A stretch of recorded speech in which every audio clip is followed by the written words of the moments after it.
limpahan puji kepada Allah Dat yang Maha Suci, yang telah menyediakan sebelum hambanya meminta, yang telah memberikan kasih sayangnya sebelum hamba datang kepadanya. Dialah Allah Dat yang Maha Pengampun, yang Maha Pengasih, yang Maha Penyayang.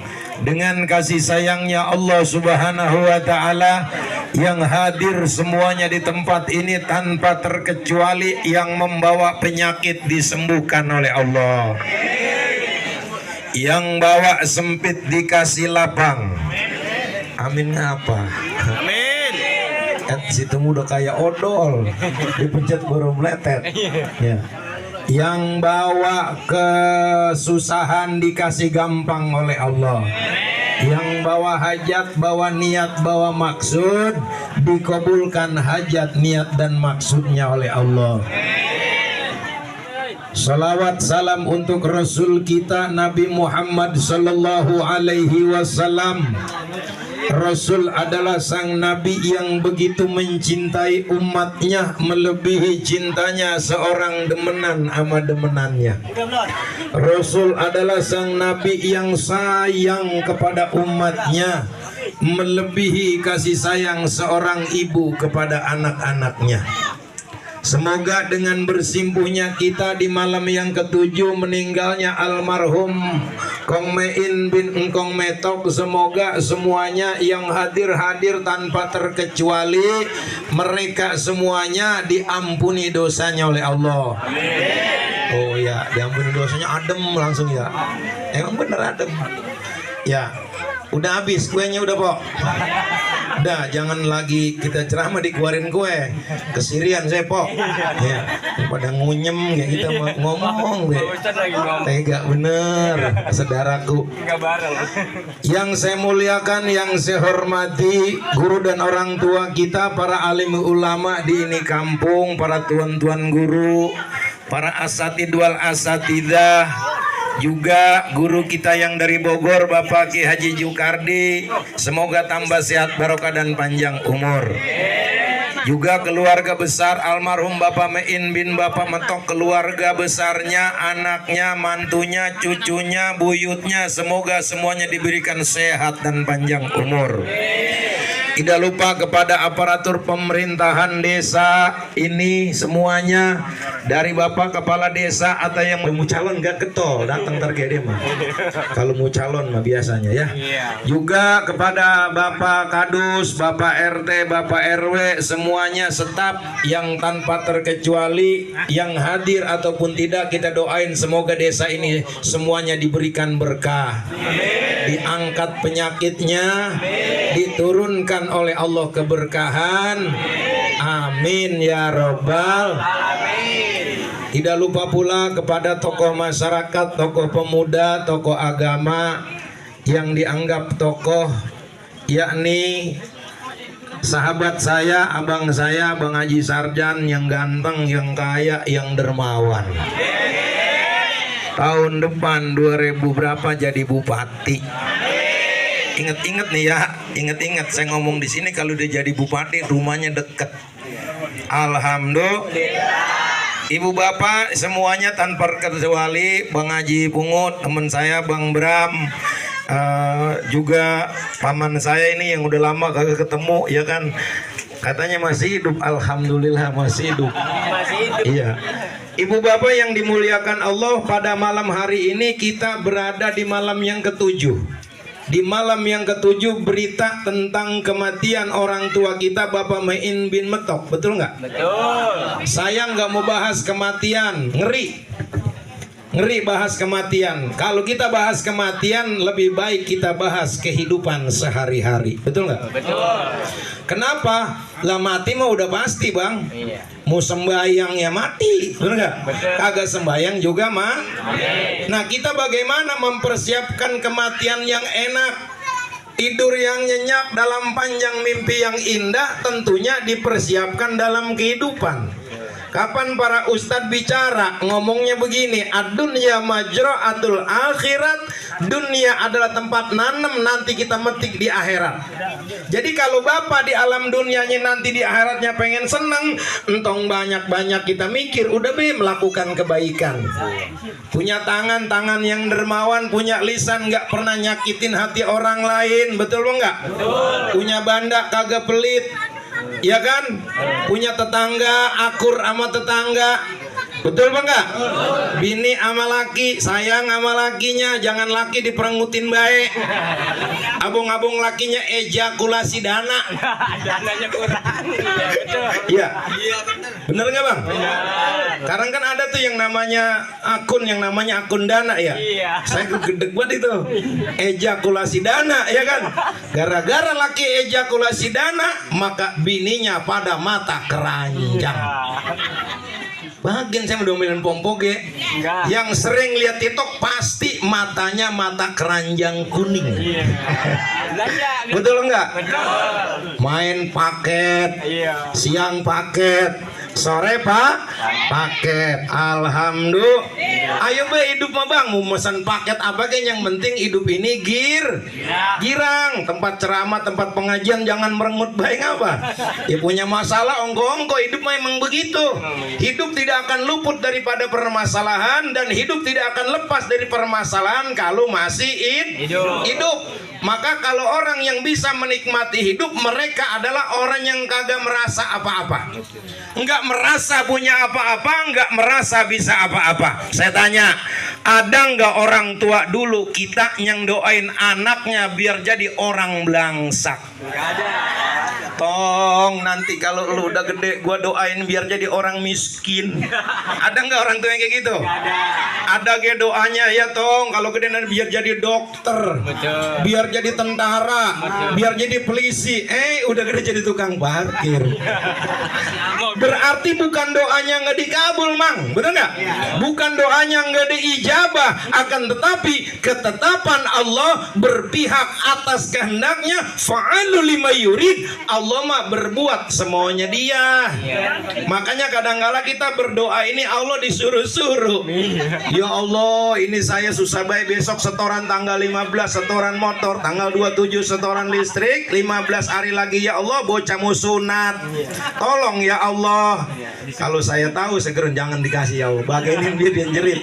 Minta sama Allah. Saya tanya bapak dan ibu, kalau lagi ambekan pernah dengerin napasnya apa ora? Ora.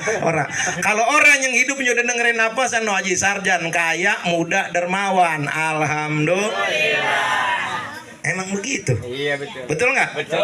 Napas kalau lagi apa doang? Kalau lagi pilek doang didengerin. Padahal ketika Allah memberikan anugerahnya, yang paling besar bukan duit, mang. Yang paling besar bukan emas. Yang paling besar bukan harta dan benda. Tetapi yang paling besar adalah nafas. Betul nggak? Kenapa dikatakan yang paling besar itu adalah napas? Ketika orang yang masih bisa bernapas, berarti masih hidup. Narik napasnya masih hidup, keluar napasnya udah mati. Maka pada malam hari ini kita dikasih girang sama Allah. Saya sebenarnya tadi mau belajar silat ini. Tiba-tiba diajak ini. Ayo kita ke sana katanya. Wah iya digabus sama pakai baju bangsi ya kan. Udah malu bang, saya pakai jubah baik, saya bukan wali, betul nggak? Saya pakai udeng-udeng baik, bukan ulama, bukan habib. Kenapa? Karena banyak orang yang tinggal ibadahnya itu bertuhan sama Allah cuman di dalam masjid doang. Coba dah, ayo kita ngomong biasa aja sehari-hari kita ya. Sembayang di masjid, begitu lagi sembayang berdoa, ya Allah, ceramah seorang ulama, kita harus kuat bersandar kepada Allah, minta kepada Allah. Sampai rumah bininya gas habis, ya kan, beras habis, bocah bayaran sekolah, lampu udah mati, kira-kira sabarnya sampai di mana? Nah, lo disinilah yang namanya letaknya menerima ketetapan Allah, qada dan qadar. Rata-rata orang iman kepada Allah, rukun imannya itu kurang jangkep. Jangkep yang pertama iman kepada Allah, malaikat Allah, Rasul Allah, kitab Allah, kepada hari kiamat. Giliran qada dan qadar, dia cuman hafal, dia cuman memahami, tapi kagak masuk di dalam takdirnya. Alhamdulillah. Selain Allah di alam dunia ini adalah makhluk, Bapak. Miskin adalah makhluk, kesulitan adalah makhluk, penyakit adalah makhluk, masalah adalah makhluk. Makhluk yang dikirimkan oleh Allah ibarat kata tetamu. Saya bertamu nih ke rumahnya Bang Haji Sarjan. Begitu main ke sono, saya diseduhin kopi kental buat pahit, ya kan? Terus dikasih kue, dikasih macam-macam, pulang diongkosin. Besok saya kira-kira balik lagi ora? Balik lagi. Kenapa? Karena menghormati tamu. Kenapa kemiskinan kagak mau jauh dari kita? Kenapa kemiskinan tidak mau pergi dari kita? Kenapa kefakiran, masalah kagak mau beranjak dari hadapan kita? Jawabannya karena kemiskinan dikekepin. Jawabnya kemiskinan dipeluk, kemiskinan dirangkul, masalah direndengin. Apalagi emak-emak kalau lagi ada masalah sama lakinya, berantem sama lakinya kan gampang banget menyindir, pinter banget badan makon. Ngelonin bocah ya, dielus-elus palanya, ya tong. Sekarang aja gua masih ada, lu susah. Ntar kalau udah gede bagaimana nasib tong? Ya. Kalau ada yang ngomong kayak gitu, dia sembayangnya rajin, ngajinya rajin, imannya belum dipakai, Pak. Betul nggak? Kalau kemiskinan adalah makhluk, semua masalah adalah makhluk, dia nanamu ke rumah kita entong diladenin. Miskin datang, silakan miskin, kamu nenamu kagak gue seduin kopi. Masalah datang kagak gue bukain pintu. Terus apapun yang datang, kesulitan-kesulitan, terima aja, terima. Jangan dibawa masuk ke rumah. Ke rumah itu bukan dalam rumah kita, Pak. Rumah di mana adanya? Namanya di dalam, masuk ke dalam dadamu dan dadaku. Kalau itu miskin masuk di dalam rumah, biasa, Pak. Kalau miskin datang ke dalam kamar, itu biasa. Yang sulit adalah ketika kemiskinan itu nyampe, air putih 1 gelas tuh. Makanya saya angkat duluan, takut kena Bang Bram. Iya, iya gitu. Iya, maaf ya, maaf ya. Emang kita mau diunjukin. Sedikit orang sakti kita. Ayo, silakan. Jangan pada nyawer, jangan. Nyawer lagi. Nih Pak, ya ini namanya sejarah. Kalau gelas aja nih dah bawahnya bolong, atasnya bolong, kira-kira naruh air bisa apa kagak? Nah itulah kita Pak, kadang-kadang di dalam pikiran kita ini, di dalam hati kita ini ibarat kata gelas yang kagak ada bawahnya. Meminta sama Tuhan tapi kagak ditutup. Bagaimana cara penutupnya?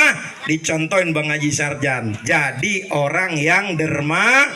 Nih Bang Haji Engkong Mein bin Bapak Metok ini, mereka adalah dulunya orang-orang hebat. Kenapa kata orang-orang hebat? Ini ponakannya kaya, Bang Haji Pungut kaya, semuanya pada kaya anak-anaknya. Dia dulu ngapain? Bagian gue motong kehujanan, bagian gue kepanasan. Itu orang tua tirakatnya, nanti hasilnya buat anak-anaknya. Alhamdulillah. Nih pada malam hari ini kenapa kita beda-beda duduk gini lah? Kalau ngaji mau ada yang doyan, mengaji dikit, jujur aja dah. Kita pernah buka pengajian berapa tahun Bang? Ada 15 orang ya. Itu kita support dari sono, dari apa nah, dari Kaleng Kendal ya, pada nyampe. Orang sininya orang. Nah makanya kalau lagi begini ngaji dah. Tadi kan baca selawat tuh ya. Ya Nabi salamu alaika. Pak jangan khawatir. Walaupun Bapak baca selawatnya cuma sekali di tempat ini, umpama besok Bapak dipanggil sama Allah Subhanahu wa taala, Bapak sudah masuk ke dalam surganya Allah Subhanahu wa taala. Amin ya Rabbal alamin. Saya tanya udah ngeliat surga belum? Belum. Udah ngeliat surga udah amin baik. Nih surga yang sesungguhnya malam hari ini di sini Pak. Kemarin malam ada nggak tuh belum meninggal Engkong Mein bin Metok nih yang namanya kue apa namanya ini bolu di depan rumah? Ada nggak kemarin jeruk di depan rumah? Kopi di depan rumah? Nggak ada. Nih ini kata Nabi, apabila engkau lewat taman-taman surga mampir. Di mana taman surga? Nih di tempat majlis-majlis tahlil, majlis-majlis zikir, tempat orang-orang di mana ilmu itu dikumandangkan, maka itulah taman-taman surga. Cuma Rasul itu ngomong begini Pak, pernah sepegang lagi. Aman. Copot. Lanjut Pak. Iya. Ya lanjut Ibang dengerin doang situ Pak ya. Ngerokok boleh ngerokok, ayo ngerokok. Blonjor ge boleh, ya ngaji begini mah. Terus ngerokok boleh, ya kan. Ada kan orang rokok ini haram. Wah, haram dari mana? Pak, kalau orang ke rumah sakit itu kena paru-paru, Pak. Hidungnya ditekep, dimasukin uap itu asap apa tanya ya? Asap apa itu? Asap. Sama bae, lo asap ini mau sehat, wangi lagi ya. Oksigen. Oksigen ini asap juga. Ya udah, bagian, ya kan kata dokter kagak boleh ngerokok, saya lagi periksa. Iya. Begitu masuk ke ruangan ICU katanya, Pak, Bapak jangan rokok. Enggak, dokter, enggak ngerokok. Enggak enak ya Pak, sakit enggak. Begitu keluar, dokter pergi saya ngerokok. Apa? Kok Bapak ngerokok katanya? Lo orang dimasukin asap mulutnya gitu. Ayo, hidup rokok. Beda. Bagi yang ngerokok, bagi saran kayak gini orang kagak ngerokok. Pak. Rokok dikasih saya mulu, dibeliin rokok mulu. Iya.